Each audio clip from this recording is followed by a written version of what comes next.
And so it is. Here Imzaia, energy weavers, enlightened seekers, enlightened ones, I welcome you. There is water. Do you hear the water? Do you smell it? You taste it?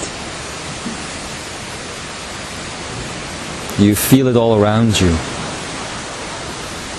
You feel it inside of you. There are waves. Waves that are not coming into you, but waves that are pouring out.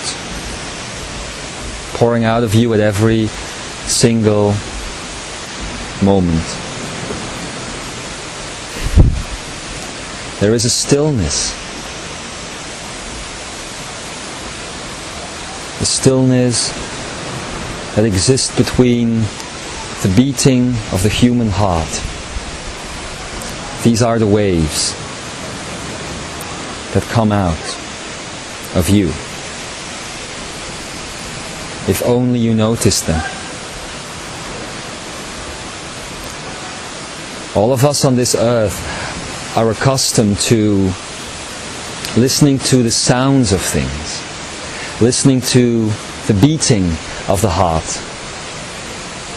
But none listen to the silence of the heart. None listen to the moments in between, to the power of stillness. And the reason why we are all drawn to noise is the mind. For the mind can only exist when it is thinking. And thoughts are precious on this planet, in this life. Thoughts make money. Thoughts create movement. And where can we find stillness? In consciousness. And consciousness does not exist in the mind. It exists in the heart. There are so many today who are traveling the world looking for answers, looking for portals. Most don't see that every place where you are, a portal exists. Everywhere. It is always the heart. We are very close here now to Merlin's cave.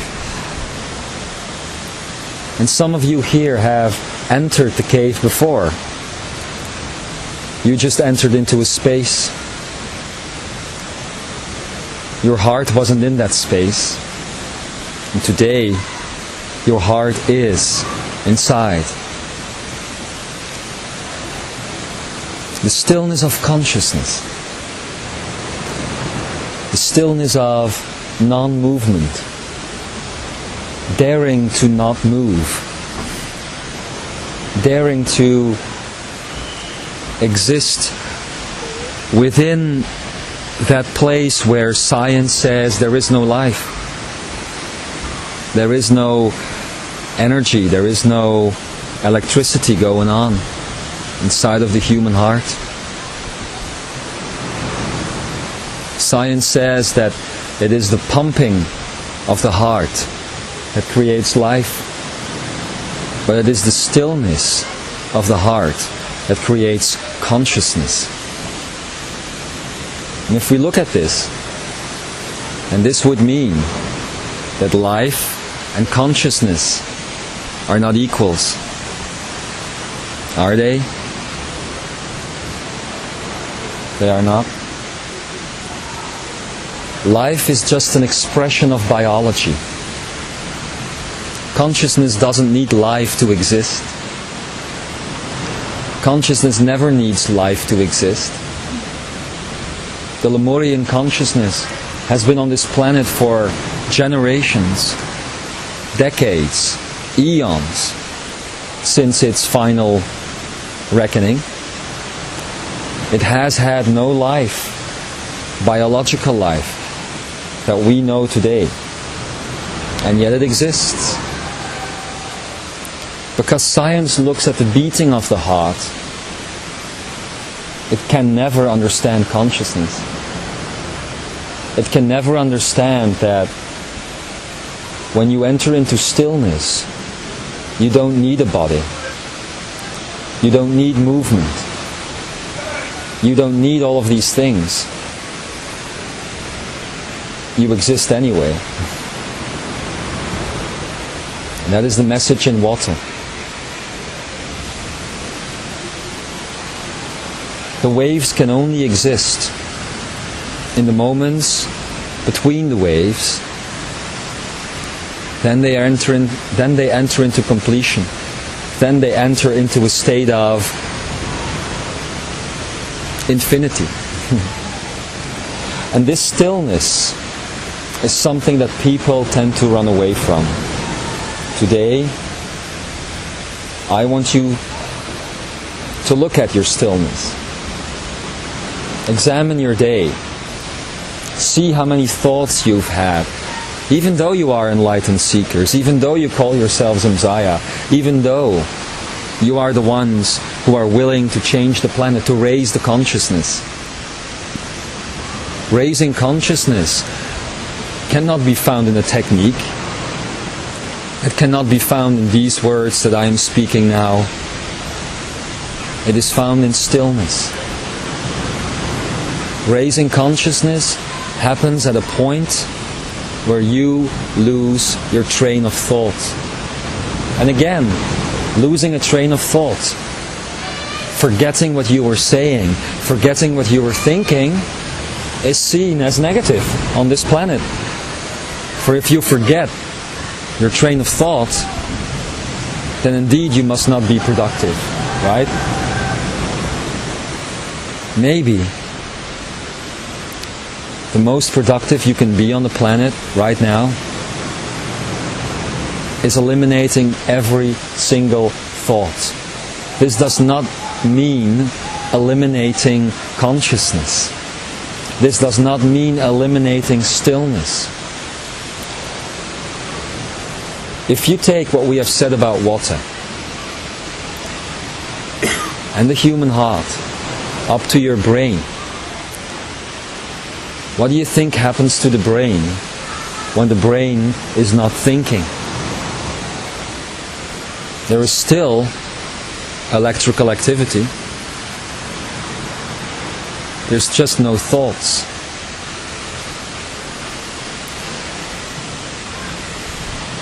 Thoughts are not your own. They are just a reaction to an outside environment that you do not see as your own environment. The only reason why thoughts exist is because you have displaced yourselves from the world around you. If you see yourself as a whole to the world around you, if you see that the rocks you are sitting on, if you see that the sky that you're looking at, the waves that you're looking at on this beautiful beach, indeed, is you, then there is no need for thought. The only reason why thoughts exist is because you have created a displacement wave between you and everything around you. And here you sit, and you look at each other if you wish, and you think it's a different person. You think it's a different material, this rock. It's not made of flesh and bone, so it can't be you. But who says that you are made of flesh and bone? Who says that this flesh and bone that you carry around you is real? Have you ever looked at another person with your heart? If you do, The flesh doesn't matter. The structure of the face doesn't matter. The structure of the body, the thickness of matter doesn't matter. And yet when we think, we tend to compare. We enter into comparison. And there we go. The moment you think one thought, automatically you will need another. The mind will need another. So that the first thought and the second thought can be compared.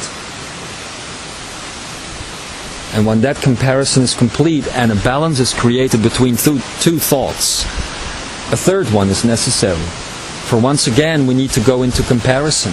We need to look at what is us and what is the other. Once you have processed a thought, you will think it is your own. And so, a new one comes in. And again, you need the comparison. And you compare it to what you already know. Never to what you already feel. You see? And yet the heart knows about stillness. It knows that true consciousness exists between these tiny little heartbeats. Before this Akaraya started, this talk, you were thinking about the Lemurians. And you were talking about how the Lemurians entered into the rocks as their bodies disappeared. Their consciousness continued to exist. How do you think a Lemurian gets into a rock? And this is not a joke. How do you think he gets into a rock? How do you think you could get into a rock? Sorry? Be the rock. Yes, but how can you be the rock?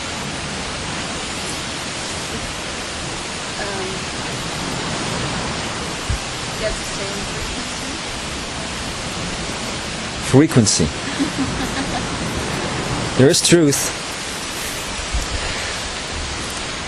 Frequency is the same stillness that exists between the heartbeats.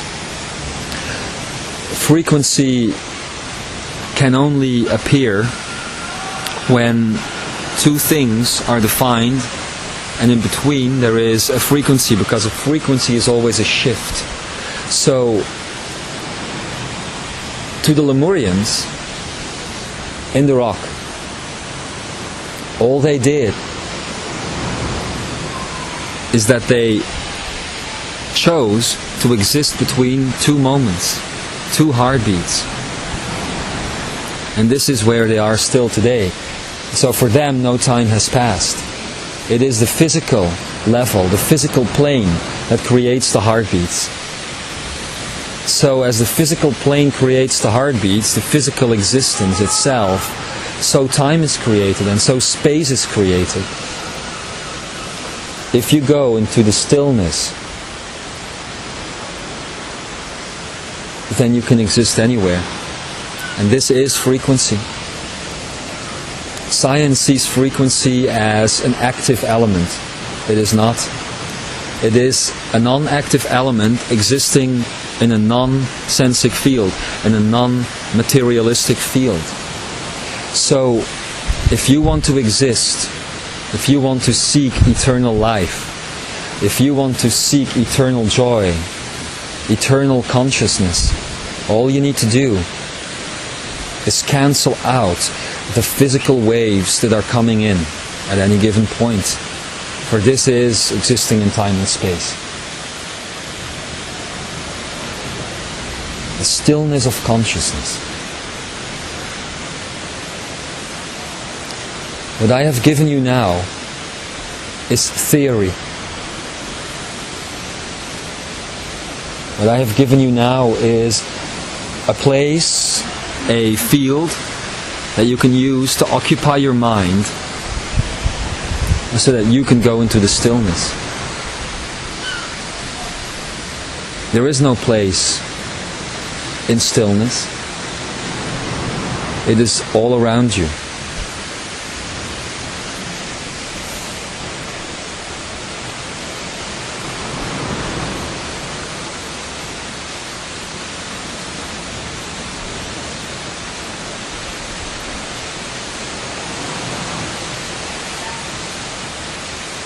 What do you hear?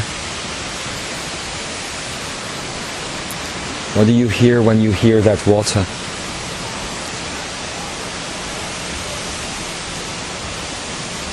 What would happen if you would listen to that waterfall over there, in between your heartbeats? Would the water stop? What happens when time stops?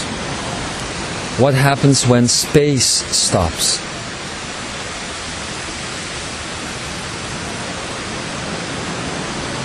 There is enlightenment. The world will look no different than it looks right now. You will still exist within the same world. You will still walk around in the human flesh, if you will. Only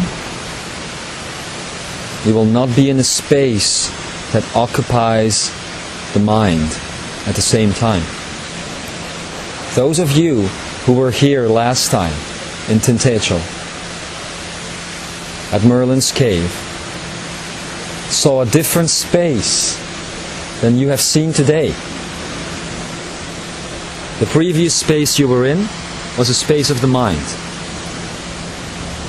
As I said before, the place you are in today is a space of the heart. It's the same space. There were people walking around. The day is passing by. Hours are moving ahead. But to you, no time has passed. Your bodies haven't aged. Those of you who would be aware of your physiology would even have noticed that when you were inside of the cave, your heart was not beating. You were existing in between your heartbeats. And this is the secret of the big Merlin. This is the magic of the big Merlin. The ability to raise the consciousness to such an extent that you can exist in stillness. And in stillness, there is a void. And in the void, reality takes shape. Any reality you like. Any way you like it. So then, if this is true, why have you gone through this process of eons and eons and eons of evolution, where you had to be on planet Earth or any other planet, where you had to evolve from this primal thing, this ape-like figure that the human body is, to this point? It's simple. You had to understand the nature of reality. You had to understand the grandness of reality. And you had to understand about losing control. The mind, because it's always thinking, wants control of its surrounding reality. And yet it can never achieve its control. And this creates a tension field. This tension field, where the frustration builds up to a certain level of loss of control, is what you call the ego.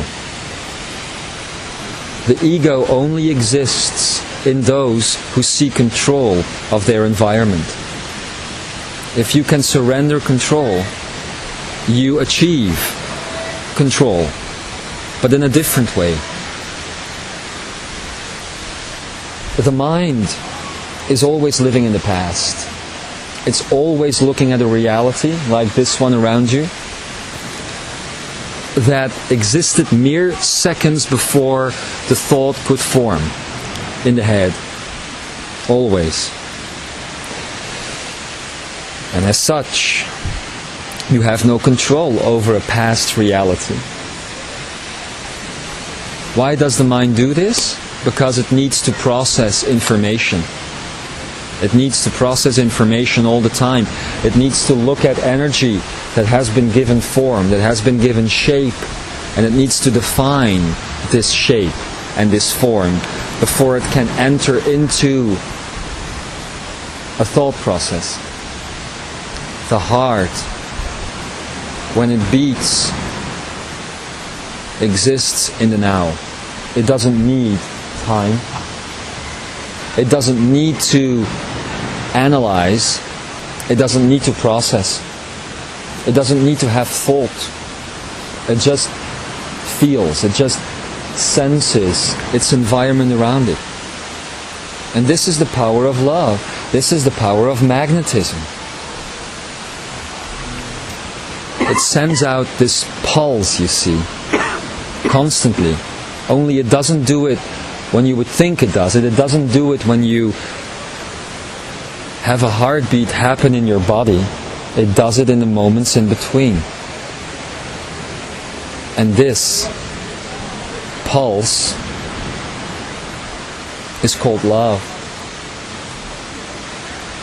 This pulse is called consciousness. So stillness is not stillness at all. Just like a wave is not a wave at all. A wave is just water expressing itself. And why? Because of the magnetic pull of the moon. That's the reason why a wave exists. The magnetic pull of the moon. The moon is in love with the earth. That's why there is a magnetic pull. The earth is in love with the moon. That's why they circle around each other. Eternally, gracefully, never touching. Just discovering one another again and again and again. For the moon understands that the earth is always new. The moon understands that whenever it looks at the earth, there is something different. No moment is alike. And if indeed the waves are created by the magnetic pull of the moon, that the waves are created by the moon loving the earth, so you can create your reality by being in love with everything around you, looking at things around you in stillness. You will never hear the moon and the earth talk. Never. They don't need to. They understand each other. They have an agreement. You see, they have a relationship towards one another. They gravitate towards one another, and yet this incredible gravitational field, this mass that is bigger than anything you can imagine with your mind, does not crush the earth, nor does the earth crush the moon. They have found balance. In this huge, huge force called gravity, they have found balance. And so reality around you is an example. There are huge forces inside of you. Huge. Inside all of you. You are planets revolving around each other. You are universes trying to make contact. But in making contact, in touch, you try to once again put your energy onto something, some person, some object. And this is something you cannot do. It will always create unbalance. It will always upset the other system.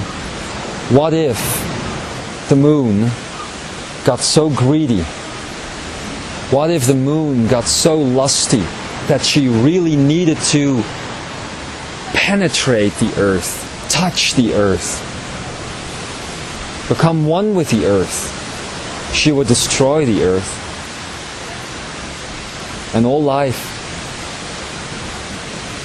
And so, these two great lovers choose to do their eternal dance, hence creating a reality where consciousness can thrive. You have all done this. You have all, energetically speaking, penetrated one another, tried to possess the other. And you have destroyed others. You have destroyed originality in others, as you have been destroyed by others in your original authentic state. As others try to possess you, as others try to control you.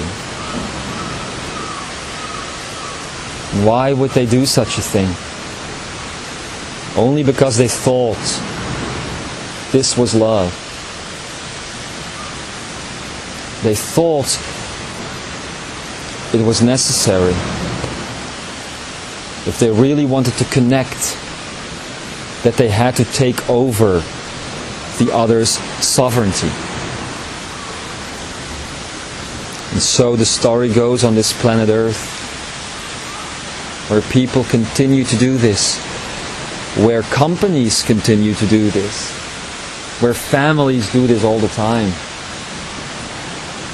where economies do it, where countries do it. And soon, if you were to discover other life in the universe at this point in time, where planets would do it, you would do great battle indeed. Is this the point of existence? Trying to put your energy onto another life form? No. This is only the result of the mind creating thoughts by which you think the other life form is not you. If you go into the stillness of the heart, in the moment between the heartbeats, you would know, and you will know, and you do know, that all this other life around you, all these other objects revolving around you, is really you, just you. The moon understands that the sun is a reflection of the energy of the earth. The sun understands that the moon is a reflection of the energy of the earth. The earth understands that the moon is a reflection of the sun, and the sun understands that it is a reflection of Mars. And Mars understands it is a reflection of yet another planet. And so this entire solar system exists in balance. If you are listening to this message, if you have put your heart in the position to hear these words, just words, these sounds, then this means that you have gotten to a point where you can be like the solar system, where you can enter into relationships, where you can enter into exchange with another by just revolving around the other, by just using the gravitational field that exists when two magnetic fields, when two fields of love come together. There is a dance again, you see? If you raise your consciousness, you would see the entire planet and all life is dancing. You would see that those drops of water that form this waterfall over there, that they are not destroying each other, they're just dancing, they're just playing around with all the other elements, ending up as they should, ending up as they can. Take your examples, take your lessons from the world around you. Take your lessons from the earth and from the light of the sun and from the water. Take your lessons. Why wouldn't you? This is the reason why you incarnated into a body. And this is why you are on planet Earth right now. This is why you are reliving all the great histories. As you have talked before, at the beginning of this day, when you were talking about the higher self, and how the higher self lives all of these lives through time and space. And at one given point, all of these lives, the energy of all the lives, they just subtract. And they blend together, becoming one. One life. And then you inject this life back into the earth. And at that point, you are no longer here to learn. You are here to teach. And this is a different perspective. You are not only here to teach others, you are also here to teach yourselves. But if you say that you are here to learn, and again you place the reality outside of you. If you say that you are here to teach yourself, and this means that the reality is inside of you. And you are the teacher of you. And this is important. Because if you are your own teacher, then you are all that is.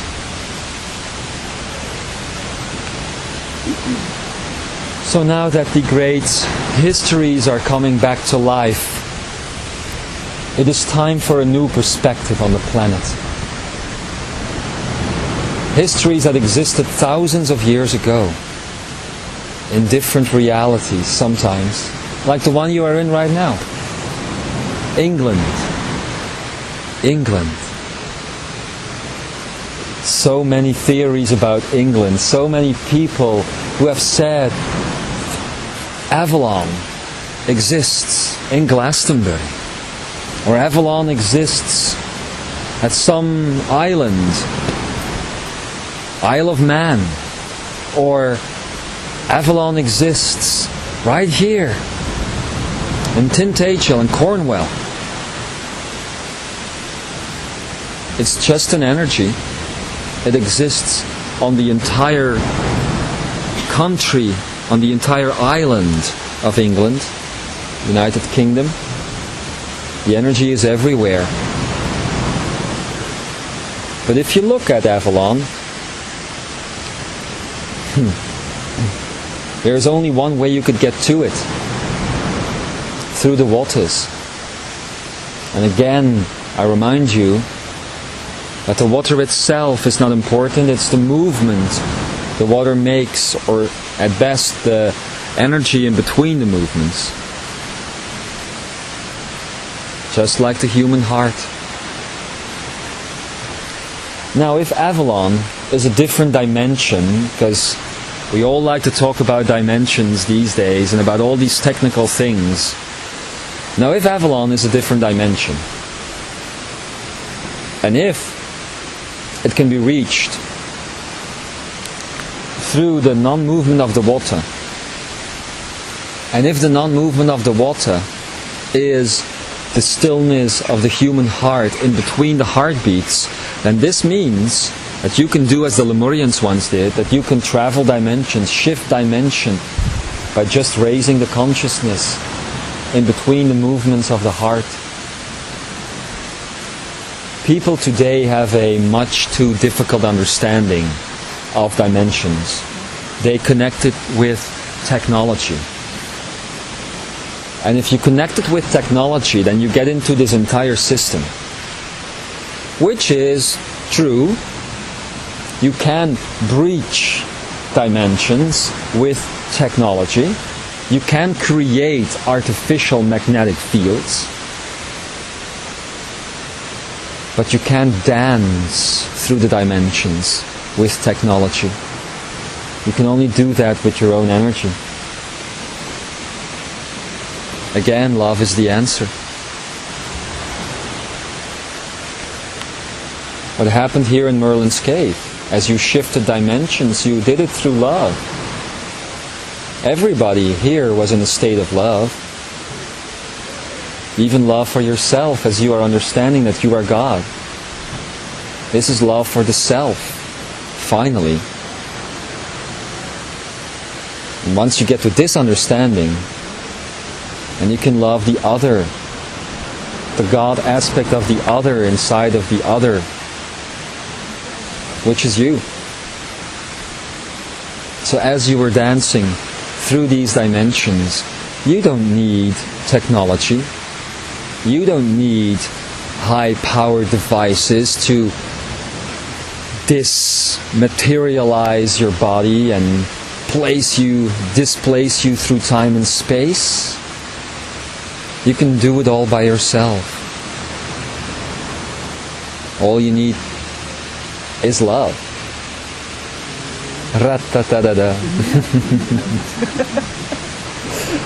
It is true. The great ones who wrote these parables called music, called song, called lyrics. So many times a day they are played on the radio, and so many times a day they are not listened to, they aren't heard for real. You can listen to so many things, you can inform yourselves to such a great extent that you forget that you have a heart, that you have your own energy to work with at any given point. And this is all you will ever need.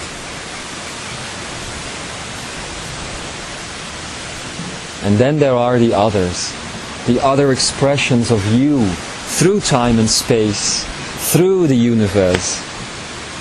All these other names that you have carried and still carry. And then there are even others besides that who exist in between dimensions. You see, you are all here this week. We are just in the first day. You are all here this week to understand your relation to nature, your relation to the world, your relation to yourself. You are here this week to understand your own consciousness. Understanding your own consciousness means understanding the entire universe. And so you will shift dimensions in the course of this week. You are beginning to do so already today. And you will see the great miracles that you like to see. Only if you wish to see them. Only if you choose to see them. Only if you allow yourselves to see them. And one of these great miracles that exist throughout the universe are these things called magnetic portals. Now, what is a magnetic portal? You will get to learn about these portals. You will get to work with them even. Actually, you already started working with them today, but you don't realize it yet. You will soon. What is a magnetic portal? If magnetism is love, the heart, again, the heart, a magnetic portal is love. So you constantly create magnetic portals if you enter into a state of love. If you go in between the heartbeats and you love one another. And this is a magnetic portal. Because you are creating, at that point, you are creating a different reality than the ones you were existing in before. The only problem is, if you create such a reality, if you connect to another person, and you get this feeling of love, your brain starts thinking, I need to hold on to this. This is a good feeling. I need to attach myself to it. I need to grab on. And so, you destroy the reality that you have just created because you are collapsing again back into a state of mind. There you go. Gone with the wind, which we will deal in tomorrow.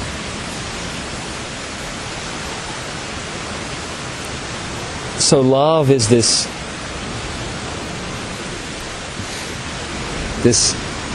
constantly shifting, well, I can't even find words to describe it.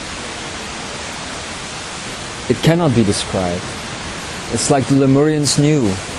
They just had one word for love, and for every single feeling it was called Imzaia. That was the word they gave for any actual feeling. Now, back to the magnetic portals.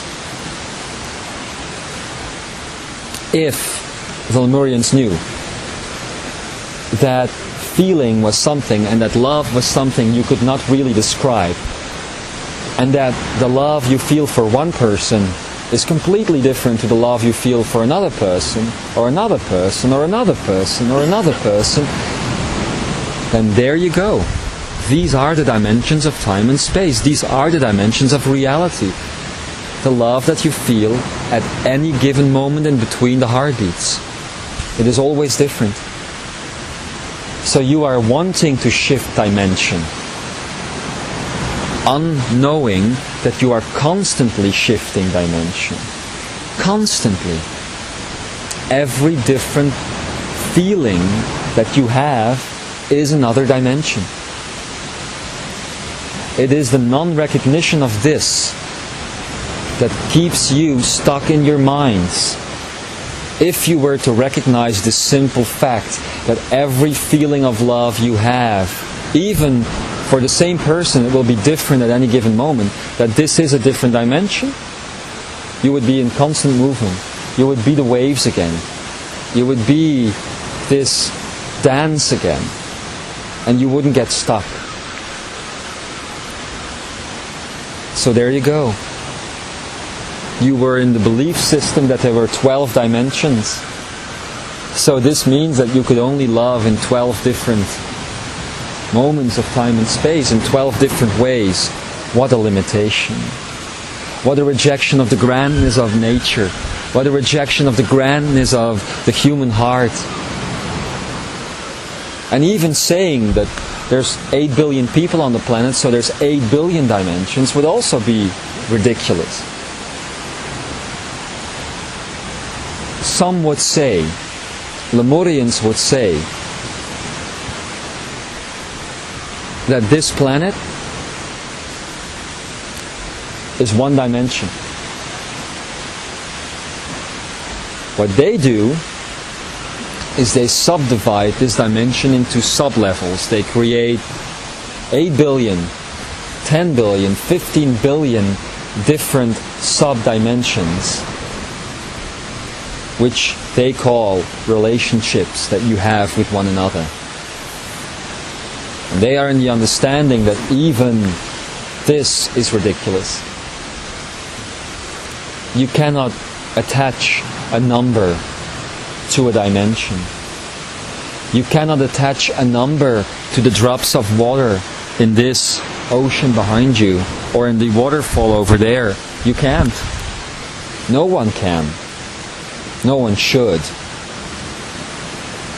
Maybe one day there will be a scientist who thinks it would be a good idea to get a grant so that he can analyze how many drops there are in the ocean on this planet Earth. Who knows? Maybe one day there will be a scientist who wants to discover how many different kinds of love there are. Who knows? But you don't need to discover this. You only need to experience it. You don't need to analyze it. You just need to go with this flow you call life. If you do this, you will start noticing that the day doesn't have 24 hours. It doesn't. This is just another belief system. you will discover that a body hasn't got a limited time of life on this earth. It is just a belief system. And why? Because it is interesting to the society and the governments that exist today to have a revolving set of humans that they can drain, one after the other. The Lemurians that are in the rocks today, dear ones, they're the ones who started the entire Lemurian experiment. They never died. They never died. The ones that are in here right now are the ones that began everything. You will never find a Lemurian funeral if you were to find scriptures of Lemuria. There isn't a funeral in Lemuria. There isn't death. Death only came into play when there was a different way of looking at power. When there was a different way of looking at life itself. When life became divided. When it became important for certain people to have control over other people, a small group to have control over a larger group. This is when the world became mental. This is when technology started to take shape. Now, there will be more moments when we continue with this. What we are doing now is Ekaraya. But it's going to be up to you to make the shift. Still you are listening. Still you are just listening to ideas. Still you are just being passive, basically. And why? Because you are afraid to be alive. Because you are afraid to go into this self-exploration. Because you are afraid of your own inner voice, your own inner knowing. You don't need me to sit here and talk to you all day. You don't. You need you to listen to you and to find out about you. And this is something we can do together. But we need to do it together.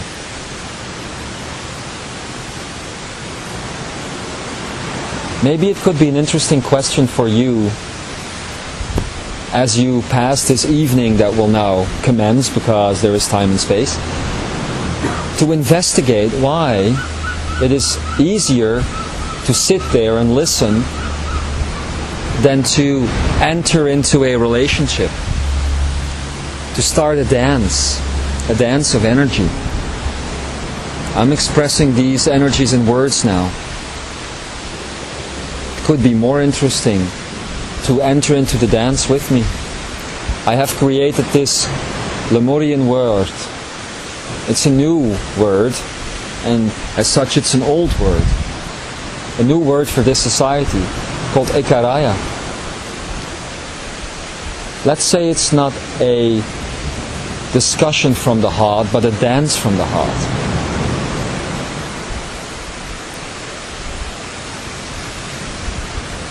If you believe that you are God also, then it would be much more interesting to interact with one another instead of just sitting here passively chewing away at these words that I'm giving you. I wonder how they taste. I wonder how they feel. I wonder how they smell. Maybe they just smell like the water. The water that flows at any given point. You smell the salt.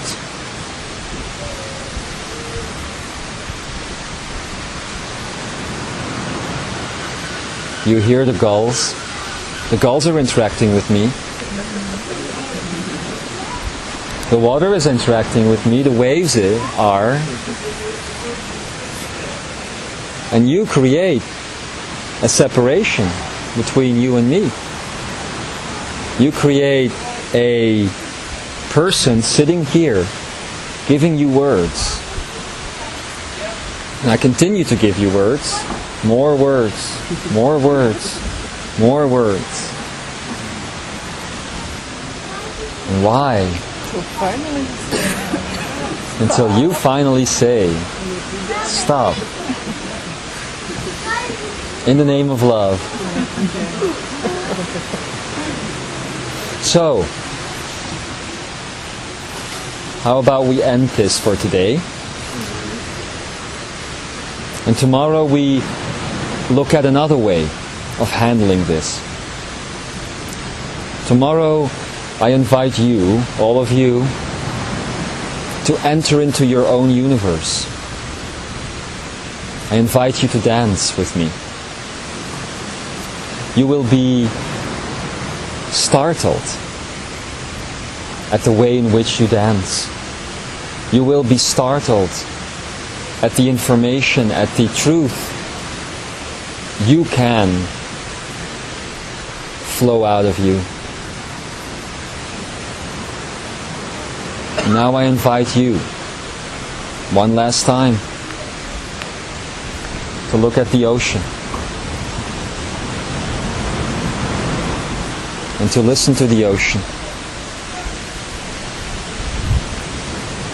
and to understand that one wave cannot exist without the other. Let me be one wave.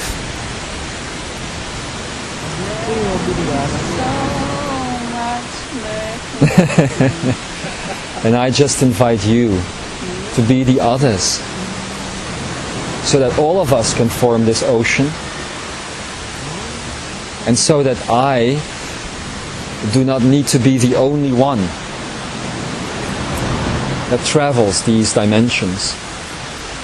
In the last few days, before most of you were here and we were traveling through Glastonbury, at different points in time, I have tried to take certain people with me into a different type of consciousness, to journey together, as it were, through layers of dimension, through layers of truth, through layers of love. And each and every time, everyone has expected me to open the door. Now, I invite you to understand that we are not the door. We are not the key. We are just the waves. And all of us together need to create this ocean. If we can do that, then we can change everything. Not from this perspective of the head, but just from the dance of the heart. So let's dance together. Just for a while. Until next time. And so it is.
And so it is. Dear Imzaia, energy weavers and enlightened ones, I and the others welcome you to this moment of the now. The moment that we have chosen, you and I, to create this field of energy together, all of us, connecting our hearts as we do, connecting our souls as we do, connecting our minds as we do. As usual, when the heart speaks, the mind knows nothing. The mind has no thoughts. The mind has no ideas, no concepts. Concepts are never born in the mind. Concepts are born in that place which we call the neocortex, is it not? And as fate would have it, this fourth part of the brain, this neocortex, is the place that connects this mental power up here, the head, to the fifth part of the brain, which is called the akene, which is an energy center at the heart of our being. An energy center that you would call divinity. Divinity indeed. Why is it so that the heart is called divine and not the head? Because we are not born with a mind. We are not born with concepts already preloaded into our systems. The only thing that comes with us as we enter the human race, as we enter through the birth canal into that which we call the physical reality, is the beating of the heart. A baby knows not the concepts of society. The baby knows not the words of society and the values. Any baby, any child that comes into this world only knows its very core essence. And is this not all that we need to know? Is this not the thing that we should cherish above anything else? So many times when we all walk the streets, so many times when we go through life, we forget that we have this space in here, the heart space in here, and that anything can be created from this space. Anything. You don't need to use the same values that society tries to push upon you. You don't need to tune in to the latest television show, to the latest movie, to the latest book even. You don't need to tune into all of this. Every creation, every creative aspect of life stems forth from within, not from without. And indeed, if you enjoy the arts, if you enjoy television, if you enjoy technology, there's nothing wrong with this. So many people judge technology or judge things that are created by society, and this is probably because of the things you are hearing in Ekaraya conversations like the ones we are having now. But judgment is not necessary. You can enjoy the things of the outside world as long as you find them within as well. And this is often forgotten. Oftentimes people forget that everything that is created always is connected to this condition we call the heart energy. When we enter into the heart energy, we enter into the world of magnetism. We enter into the world of creation. We enter into the world of energology instead of technology, where things do not need to be prepared for you by either machines or human hands. This is unnecessary indeed and redundant, to say the least. You can create anything you need. You can create anything you want. And the ones that are here on the planet today are those that have come back with this vision. All of you who sit here, and all of those who will at a later point listen to this Ekaraya message, all of you know that you have come here to this plane, to this planet, with a specific vision in mind, or should we say in heart. Last time, when you were all in Tintagel, when you were all near Merlin's cave, we were talking about the heart space, and we were talking about the stillness that exists between two heartbeats, and that within this stillness lies consciousness, and that the mind oftentimes will go towards the noisy aspects of life, such as the beating of the heart itself, the moment of beating.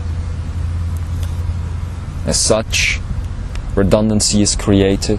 As such, thoughts are created. If you have forgotten this truth, I invite you to experience it again, to listen to it again. Not the words themselves, not the message that was taped through technology, as this one is being taped through technology. You have taped your own messages, in your own energology, in your own akene, the divinity that lies within. You can listen to these messages in the stillness of your heart, in between the heartbeats themselves, for that is where every moment you have ever created, every moment you have ever lived, is still present in the now. People oftentimes will get sad because they think a moment is gone, because they think back in time, forgetting that time and space are just illusions of the mind that is always trying to get close to something new or trying to get away from something. And it is within this action, the action of getting closer to a desire, an object of desire, or to get away from something, that time and space is created. For these actions create thought, and thought needs electricity in the brain. Synapses need to fire up, neurological nets need to form to create a thought within the brain. And this takes a linear aspect of time, and as such you translate this to the world outside, and as such you displace yourself from the object or the subject of your desire, that which you wish to create. And all of you here, remember very well that creating doesn't need to take time, doesn't need to involve space, doesn't need to involve suffering, doesn't need to involve money. Anything you want can be created right here and now. Now, last time, when we were talking about the Lemurian heritage, when we were talking about that space field that existed, linearly speaking, more than 38,000 years ago on a continent called Lemuria, we said, all of us present here, we said that the Lemurian knew that creation was something that was instantaneous. And why? Very simple. All you need to do to create is to decide. If you decide you need to create something, it will be there immediately. Even though the physical aspects, the physical attributes might not show up in your physical world immediately, it is there. If you can train your senses, sight, smell, taste, touch, hearing, if you can train these senses not to connect to the brain alone, to the fourth parts of the brain, but also to the fifth one, you will start seeing and feeling and smelling and tasting and touching things in a different way. Now today, after this Ekaraya will be complete, we will work with this. Like the ones right before this gathering started have experienced, you can train your senses in seeing things that only exist in energy. And they even show up in the physical world. The only thing keeping you from it, keeping you from manifesting these realities, is your own self-doubt.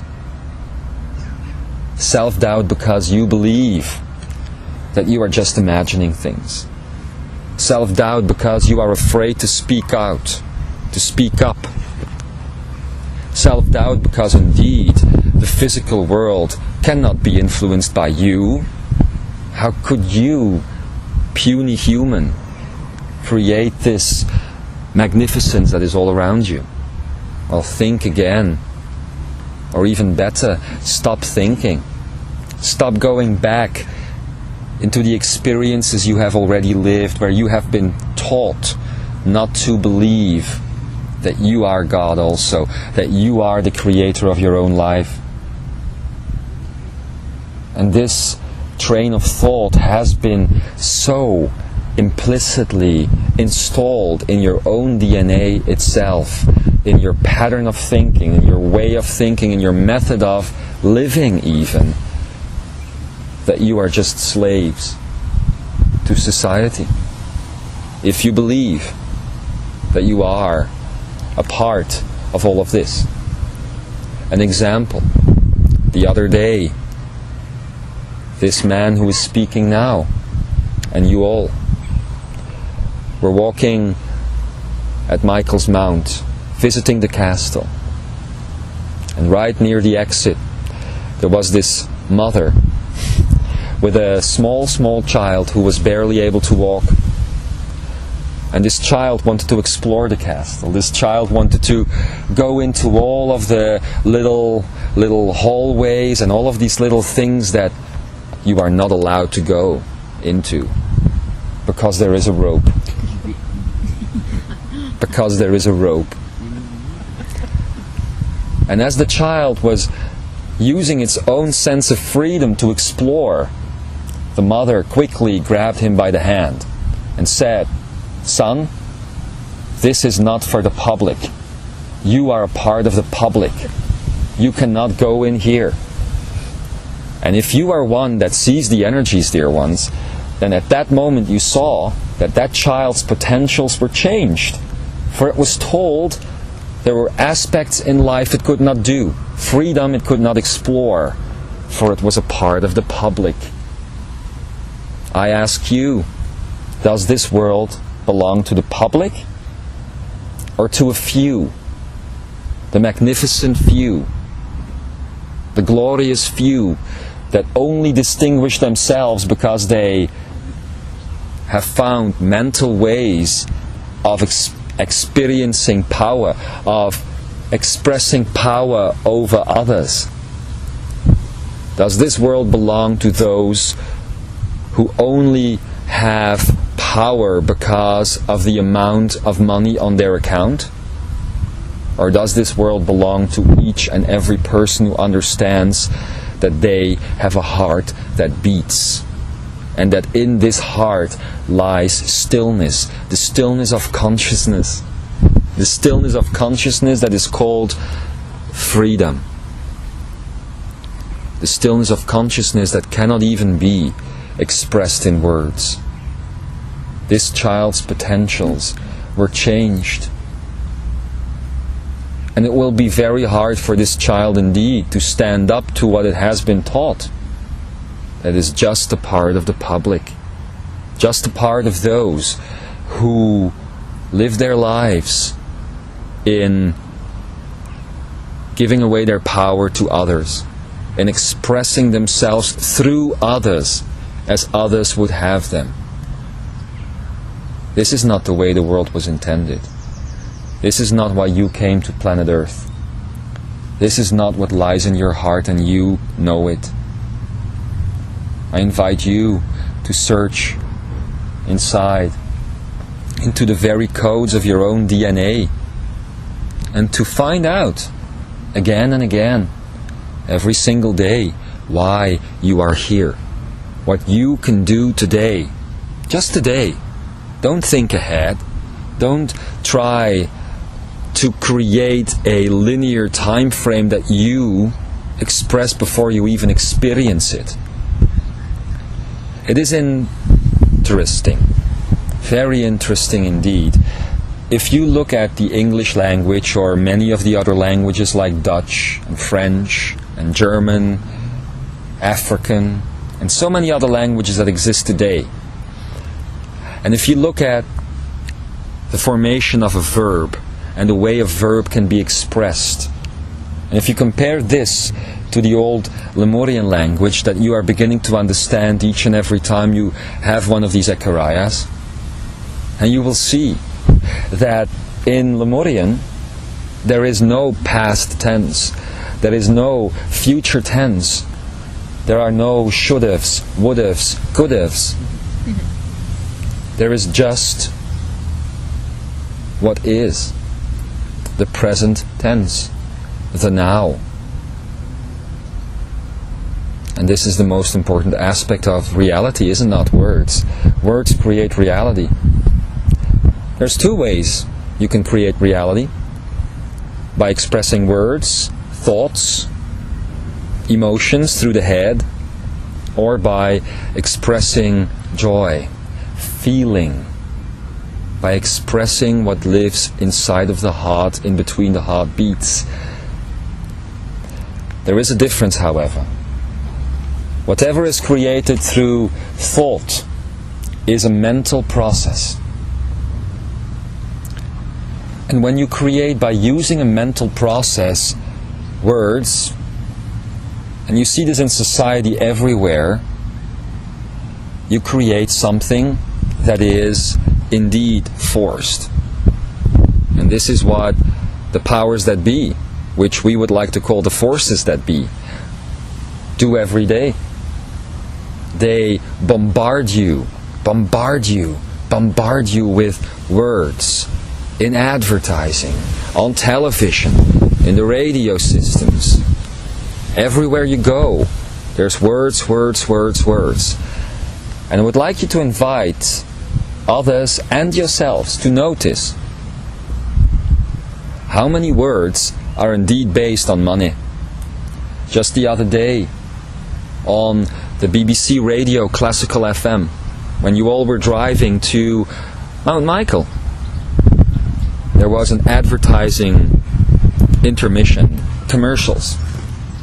Everything you heard had to do with money. Everything. Every time you look around you in society, in the streets, you will see that every object, almost every object, is connected to money. This very coffee cup here, if you wish to purchase it, if you wish to obtain it, there's a price attached. And so you learn that everything must come at a cost. The cost of slavery. The cost is freedom, dear ones. Freedom. And so these forces that be keep creating the world at the expense of your own freedom. There is even an expression, money is freedom. Money means freedom. How sick is this? The very grounds you are sitting on here today, this ancient Abbey of Glastonbury, has a price if you want to visit it. For most people, and those who crawl over the walls, could be caught. And when they are caught, they get lost in the system. Isn't it terrible that when you want to park your vehicle somewhere, there's a price attached? Isn't it terrible that when someone has a birthday, there's a price attached, for you are invited to buy a gift. And you are trained that if you don't buy a gift, there is no real love attached to that person. Yesterday when you were walking through the streets, now you are coming at the end of another school year. There are plentiful of cards. Cards that are not necessary. Cards that have a price attached to it. Cards that say, "Thank you, teacher, for being such a good teacher." Why cannot the child express this itself? Why must there be a card? Why must there be a prize? Why don't parents tell their children, create something from the heart for your teacher? Most children would do this themselves without being dragged into a store. So this is the way of the forces that be, creating words, words, words, words. Society is so connected to words that even this, Ekaria, is mostly expressed through words. And the reason for this is that through words you can enter the system and change the system. In most cases, with most people, this is the only way you can ever change them. You can ever invite them at least to change. But there is another way. There is the way of the heart. There is the way of love that has no name, that has no past tense or future tense. It just is as it is. If you think back to an earlier moment that you loved someone or expressed love to someone, it will be very difficult indeed not to experience this love again. You will always experience it again. And at that point, when you go to the head again, you will go into drama, for you will miss the love. And most people don't see that every given moment of time and space, they can experience that same love again. And the only tag that is attached to this is not a price tag. It's the tag of consciousness. That's all you need to experience love at any given moment. This is the truth of the Lemurian. And this is why the Lemurian never died, as we said last time. Now many, many, many ancient truths are coming back to the surface. In the years to come, you will experience this.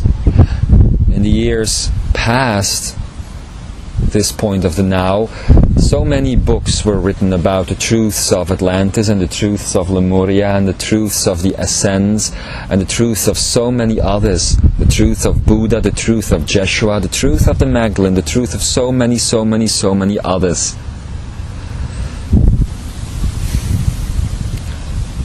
And people thought that when these truths would resurface, great continents would again re-emerge out of the oceans in a spectacular way. Well,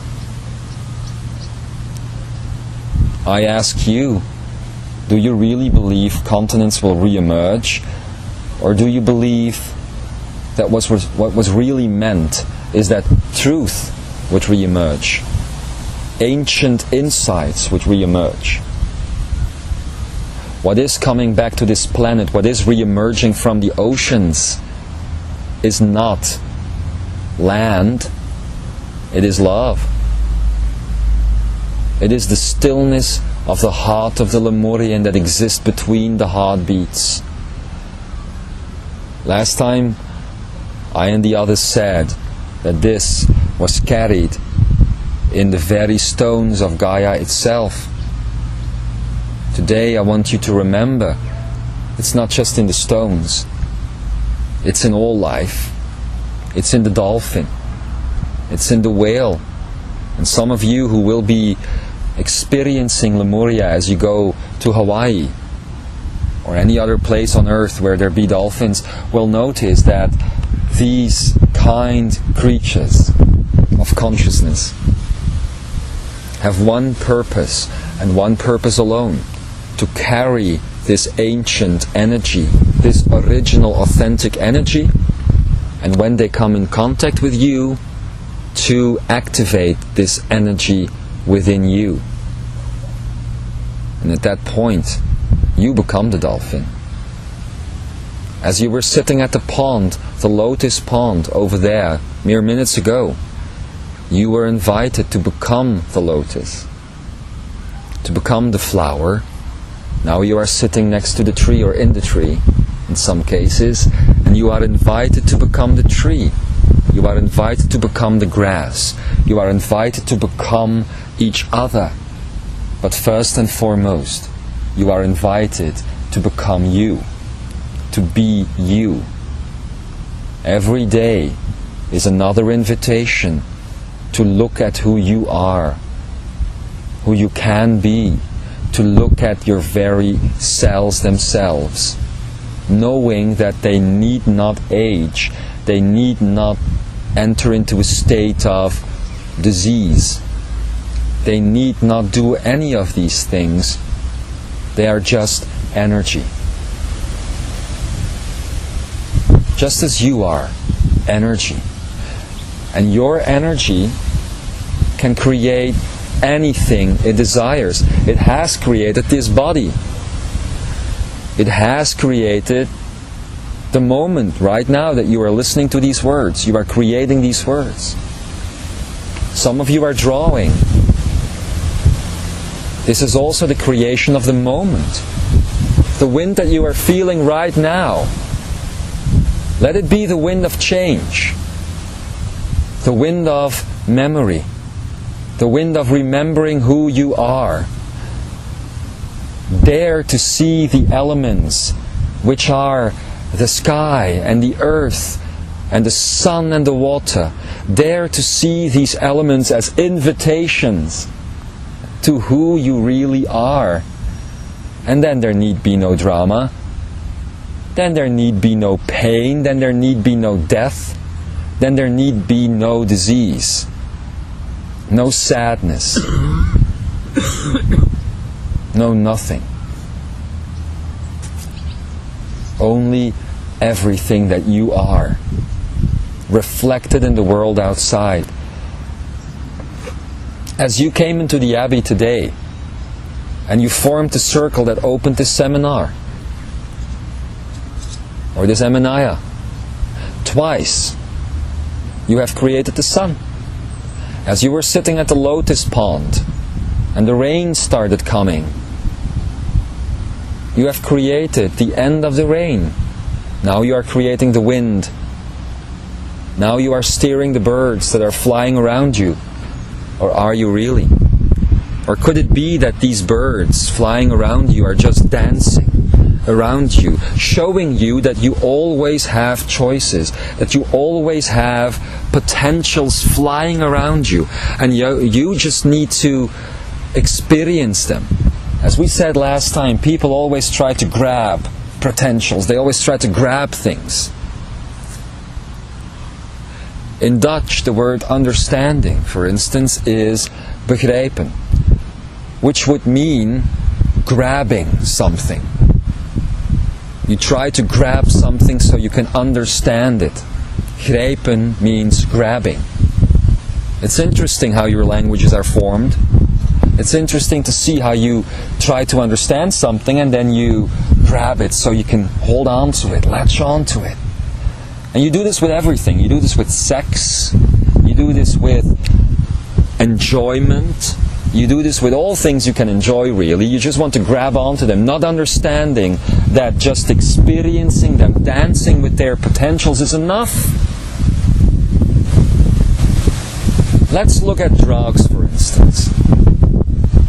There is this mystical insanity on the planet that says that certain objects or certain things are okay and other things are not. You can get wine, you can get beer, you can get cigarettes in stores everywhere around the world. At the same time, there's a duality that these things are bad for you, and so they're trying to take these things away from you. At the same time, people are making money from your addictions.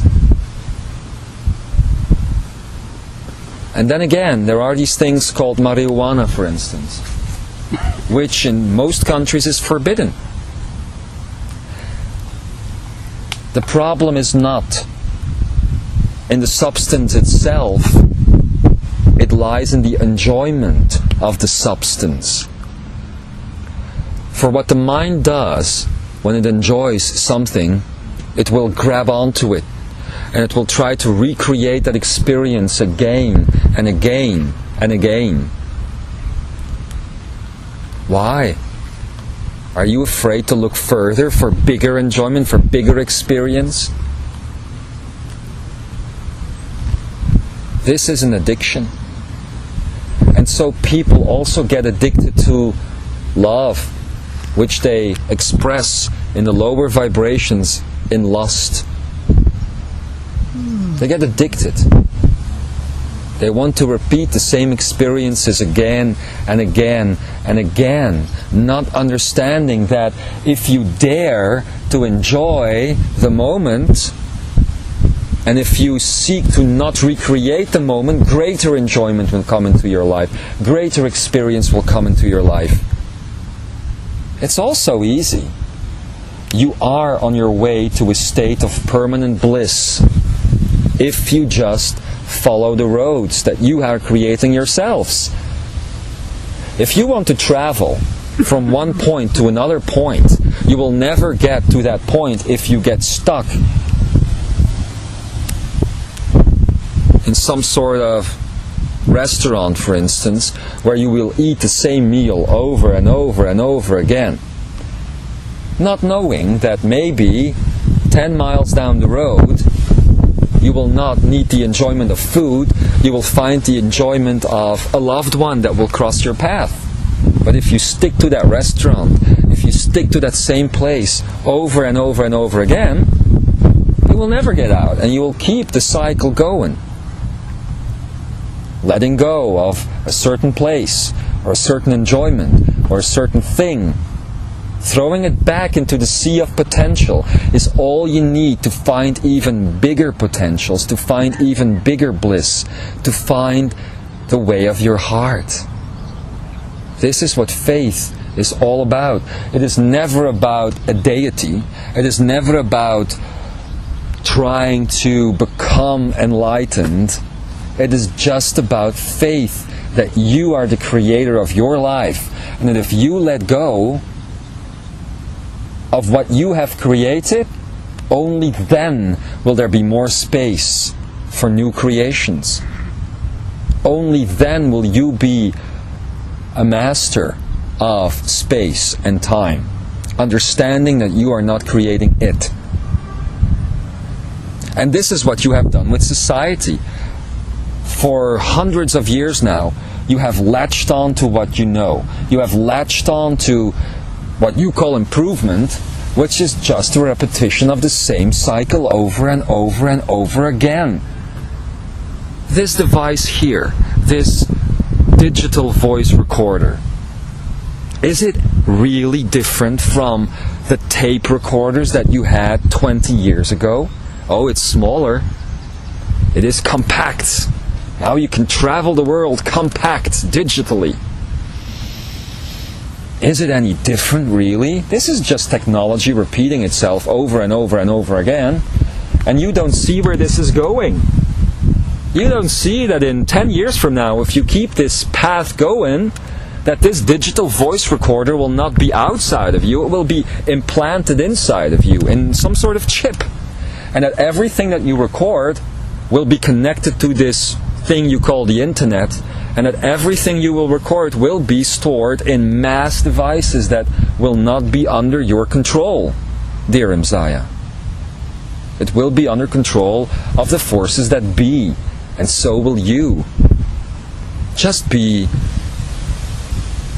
a slave. This is the path that you are all walking on.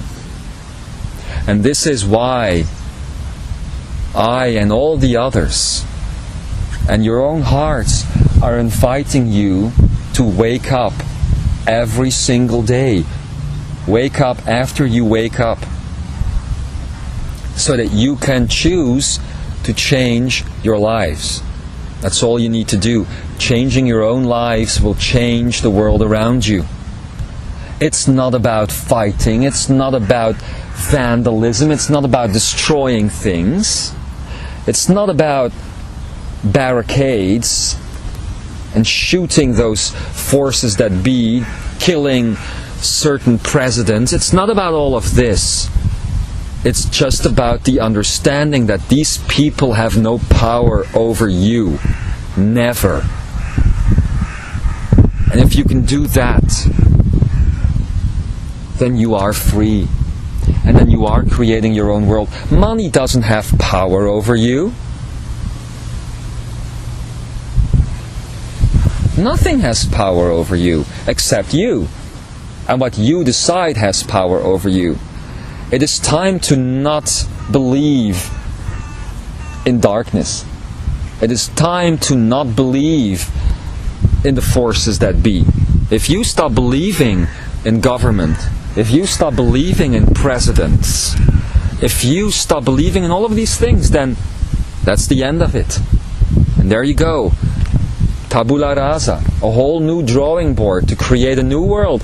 Every day you have this choice. Why are you all waiting for this date to come along, 2012, 21st or 22nd of December 2012? Why are you all living towards this moment? Today you can create a new world. Today you can make new choices. Today you can open your heart and your minds as they are connected to new perspectives. There's nothing wrong with the brain. There's nothing wrong with your thoughts. There's just something wrong with the connection. The connection between the thoughts of the mind and the sensations, the feeling of the heart. If you connect these two, and you decide to have 5 parts of the brain instead of 4, with the 5th being the akine, as we have explained before, then you would see that every thought you have can be changed, and that you can differentiate between the thoughts that are created by you yourself and the thoughts that are created by others around you. Whoever told you that you can't change your life? Who told you that you cannot create a new life for yourselves today? Who told you that you need to be afraid? Who told you? Who dared tell you?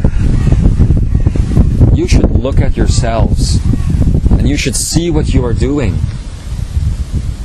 Every day is a day that you can make the difference in so many other lives, but in the first place you can make a difference in your own lives, and you can decide to play, and you can decide to have fun, and you can decide not to be led by the numbers that are in your account, your bank account.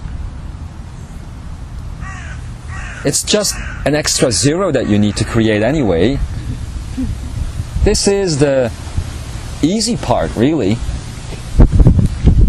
100 years ago, it would have been more difficult to create money, because you needed to manifest actual gold or actual coins or actual, pieces of paper that carry power, because they have numbers on them. Today, it's just about a glitch in the system. It's just about energology. It's just about creating an extra zero. If you get a parking ticket for 140 pounds or euros or dollars or whatever system you are using, it's all the same anyway. Why not just transfer $1.400 and then change the system so that the coma, the little interpunction, disappears? Why not do all of these things? Why not use the system as the system is using you? And this is the way to stand up. Not destroying the system, playing with it. Seeing it as a game again, and not being the victims of it. Be the player, not the victim. Being the player will change anything. A child, for instance, as it is playing, and some of you here, and some of you that are listening to this message have had experience with children on the playgrounds, or the children that are playing over there right now. Their power is so bloody great. They can be playing cowboy and Indian, for instance, be lethal enemies at a certain point, and all of a sudden the game changes and they become lovers. They play brother and sister, or they go play something else, or they invent this world that they're living in and they're running around the Abbey. Do you think they're seeing the same reality as you at that point? They're not.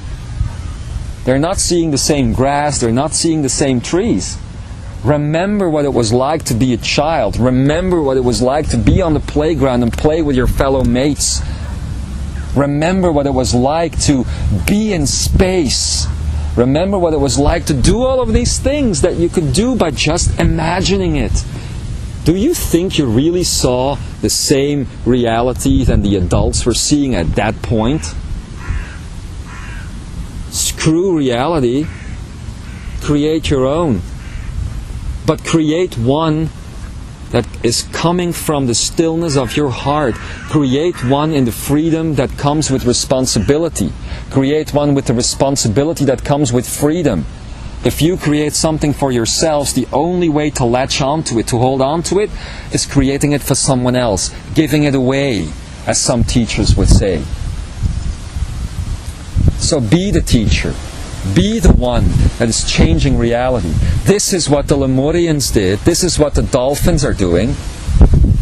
They gave their own reality away to all of you, so that theirs could become greater. Theirs could become bigger. Now, in the last few days, as this Imzaia has been going on, as this gathering has been going on, you have been invited to work with the elements. Which one of you has actually done this? Here you are, in England. Here you are in this new space that you have created for yourselves for 5 days. All we did was invite you. So you have created this new space for yourselves. Are you looking at new ways? Are you looking at new ways of lives as you are here? Or are you just going to go back tomorrow night and step back into the same boring life that you have been experiencing over and over and over again? Or are you going to make a new choice? Oh, I believe you are going to make a new choice, because I believe in you. I believe that you are getting quite fed up with your lives. I believe that you are getting quite bored with the lives you were leading. Well, take action. Understand that you are an energy being and that everything around you is energy that you can change. It's not that difficult. Others have been doing it. Others have been showing you the way. You don't even have to be the first to do it. The only thing you have to do is do it in your own unique way. That's all you have to do. Your own unique way. You are an energy being, and the way your energy flows is magnificent. It's beautiful. It's unique. It's you. It is your home. And you can express your home, your core, your essence outside of you. You can expand your energy. Later today, when these teachings are over and when we will have done the exercises that we will do, we will take you up to the Tor, a magnetic portal, an energy place, one of the biggest in Europe. Not in size, but in magnitude. In magnetism. Once you're there, I invite you to experience the energy cathedral that is you. Actual physical cathedrals were built to express the magnificence of some deity, the magnificence of some god, so you could be dwarfed when you went inside and you could be afraid for this huge power. Oh God, we got two now. For this huge power that is God. And a lady once said to the one who is speaking now, that once you are standing at the actual altar of a church or a cathedral, you see that this entire architecture is built just to draw power to the one speaking. This is why we are sitting in a circle right now. There is no way to draw power to a certain person. The power needs to go round and round. Round and round and round she goes. Where she stops, nobody knows. Maybe she never stops. Maybe love never stops. Maybe life never stops. Maybe there is no death. Ooh, could that be? Could it be that there is no death? Could it be that you could become 800 years or older? Could it be that if you do this, that you would get too smart to be living in society, to be thwarted by government? Oops. Once you get too smart, you will make your own choices. But smart not up here, smart down here in the heart.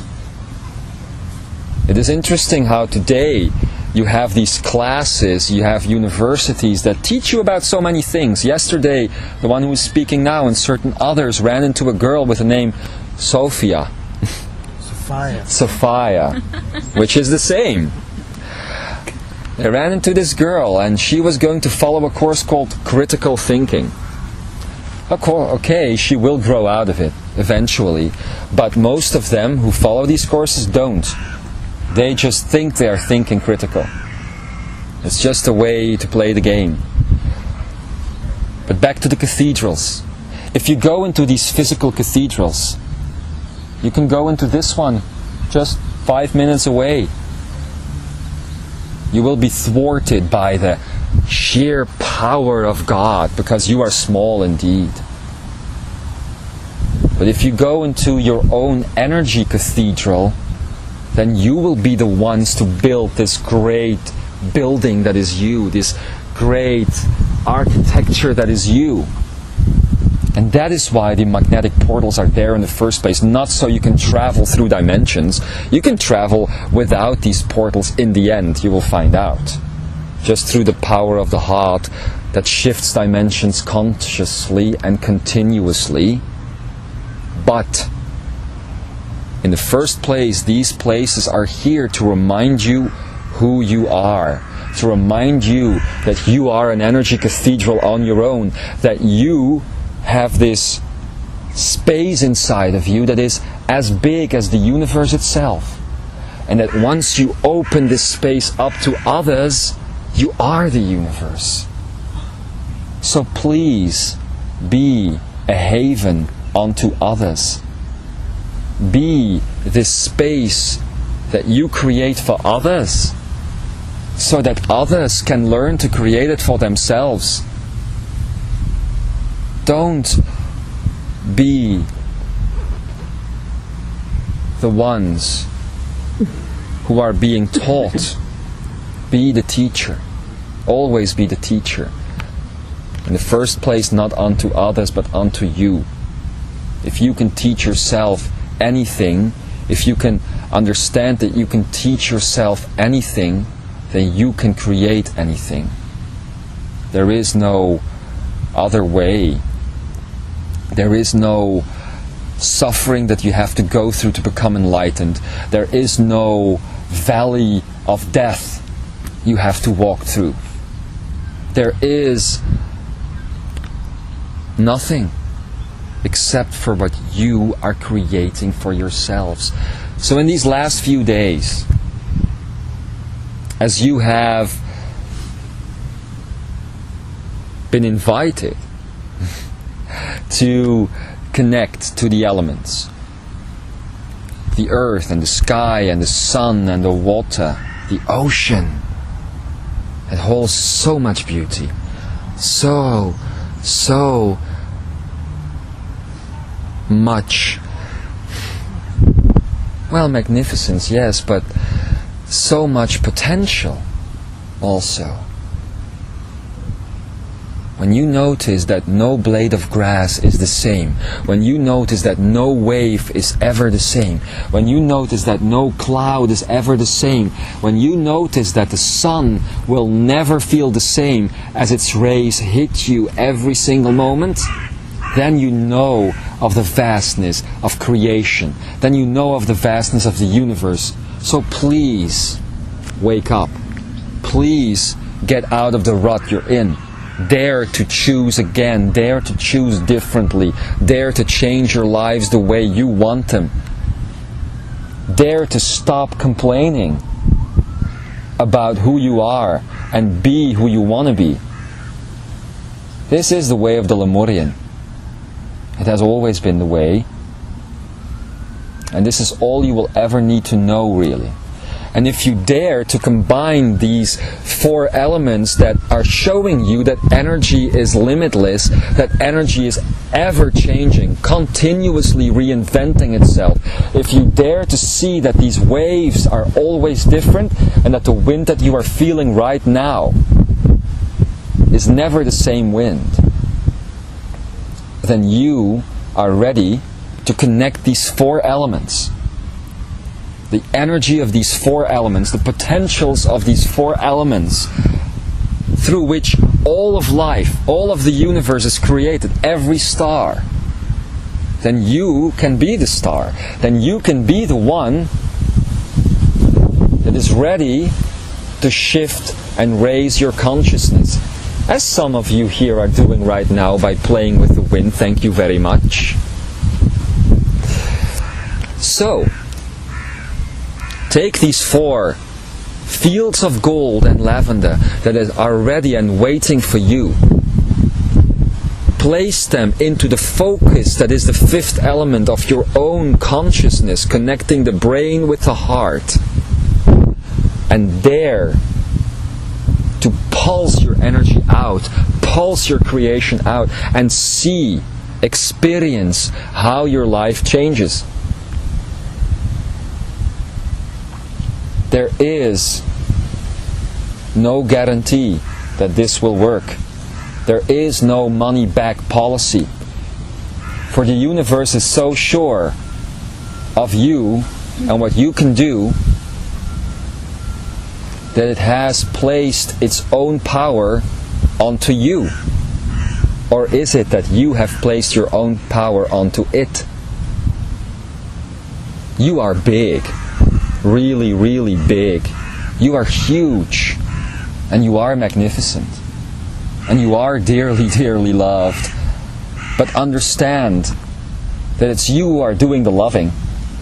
It's no one else. There are no separate masters out there existing only in energy that are ready to change your lives. If they exist at all, then they are connected to you, because you are creating, you are weaving your own world. It's ready and high time, dear ones. You understand this. For the end times have begun, and they have been tremendously misunderstood. As the Mayans and many, many other cultures have written about the end times, most people thought there would be an apocalypse. Think again. Most people have thought that there would be flooding and fire and that the world would come to an end. Yes, it does. The world that exists separately from you is coming to an end. The world where you are connecting, that all are connected to all that is merely just beginning. And these are the end times. These are the end times. I, as a translator of the energy of your own heart right now,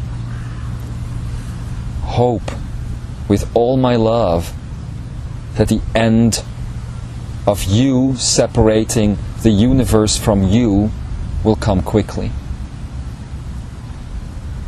My biggest wish for you is that you will wake up tomorrow morning in the understanding that when you open your eyes, All that you see is you. It is always you. And it has always been you. So if you can change physical aspects of your body by putting energy into action, why can't you change physical aspects of your reality by putting energy into action? If you exercise enough, you will lose weight. It is a fact. If you want to, you can change the color of your hair. If you want to, you can cure any disease. You have seen the experiences of this. You have seen the proof. So now it is time to start believing that you can do this to the outside reality as well. And some of you here are already doing this. And so I think we have come to a point where there is room for questions. If people have questions, I am listening to your questions, and I invite you, if you want to ask your questions, just to raise your hand for a moment so this digital voice recorder can go to you. And so things can be taped clearly for others to hear. Are there any questions that need answering? You can ask these in any language you like. Any language? Any language. The crow has a question. And the answer is 42. Okay. So does anyone have a question?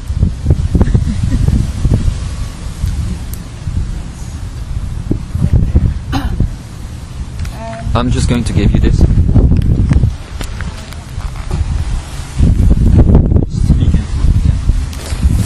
You're telling many of us that we are related to different kind of energies, like Jeshua energy or Sarah energy, or etc. I have been told by Brother Herman that I am related to the Metatron energy. What kind of energy is that? Thank you. The Metatron energy is one of those energies that have been called angelic.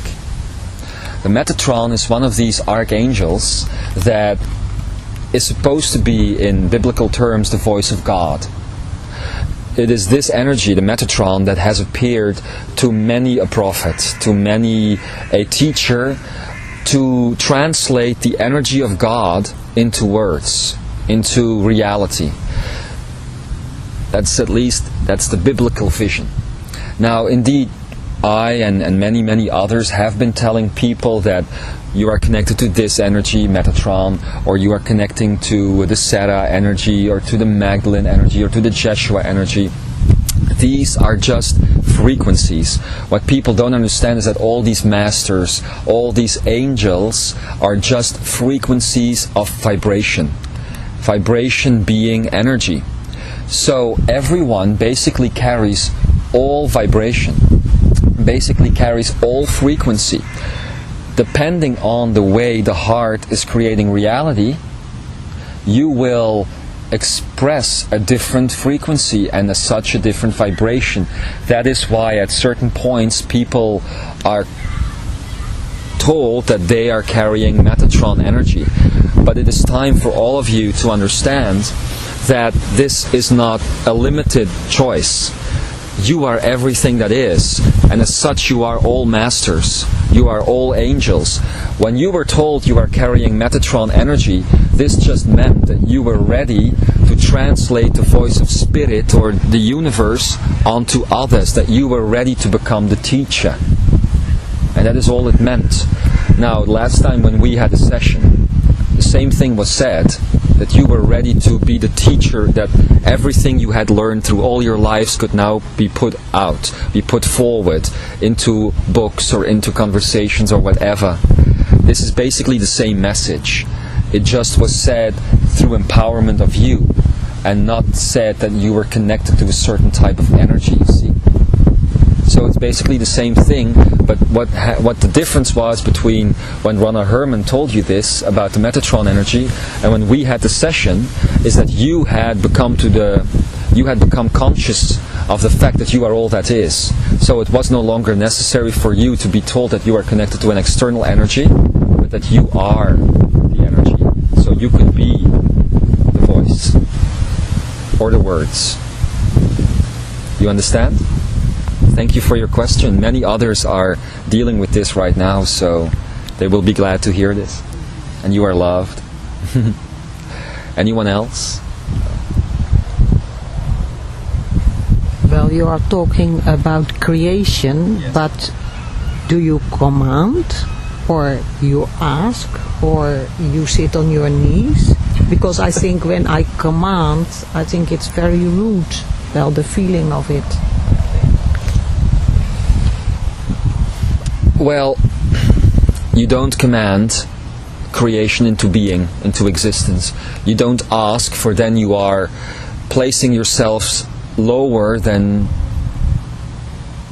what you are actually trying to create. When you sit on your knees, then you pray. Prayer is so last year. Stop praying.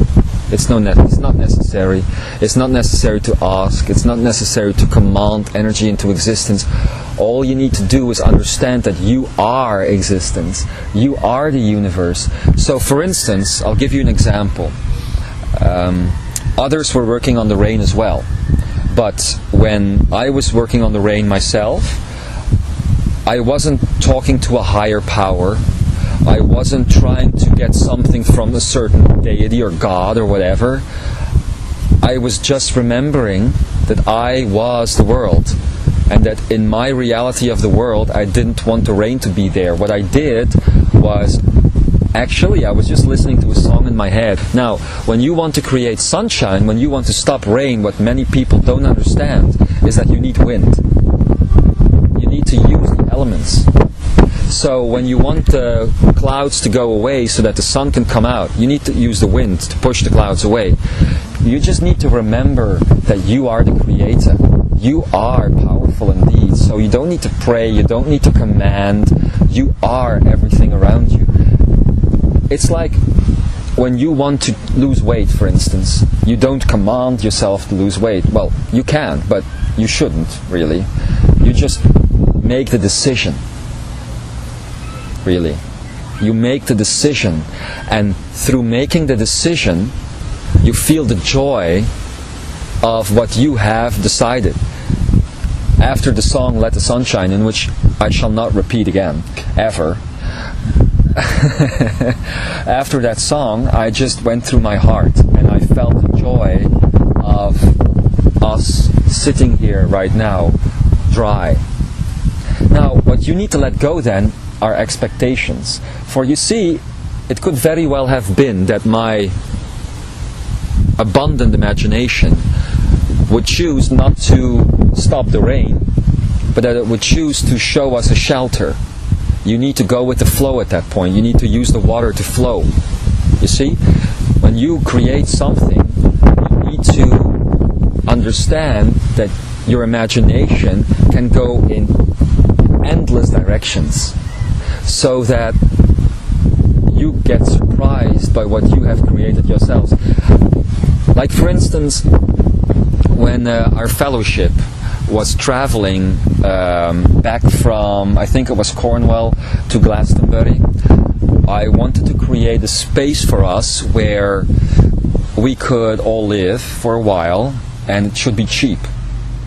Because we had been paying lots of money for terrible rooms, terrible places. It was really terrible. There were bugs everywhere. Curtains fell down as we breathed. You know, we didn't dare to move, or the walls would fall in. Things like that. So I wanted to create a space that was better. In the end, we created a space for ourselves that cost £13 a night. And it was a very luxurious apartment. I didn't know exactly where the apartment would be. I didn't know exactly all of the things.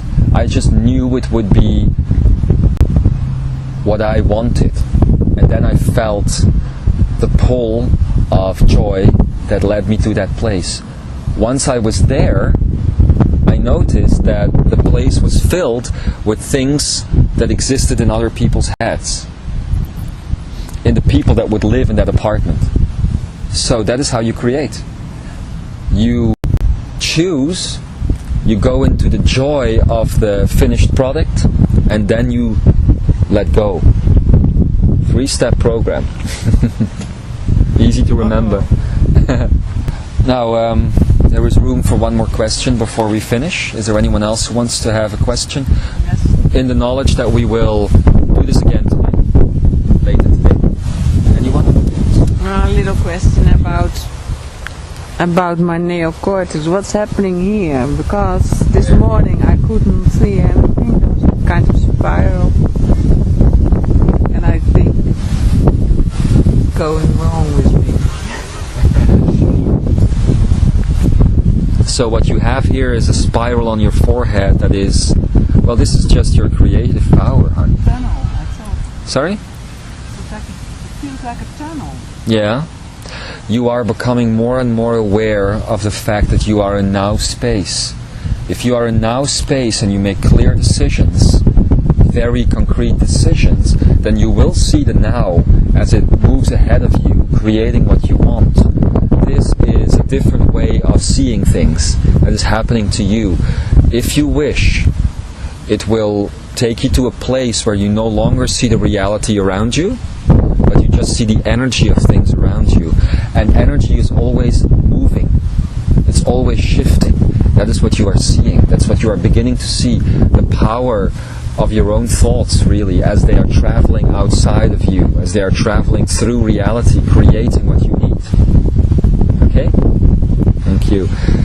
Now, those who haven't got the time to ask their question, don't worry. We will continue this conversation, this Ekaraya, later today. I wish to thank you for your contribution.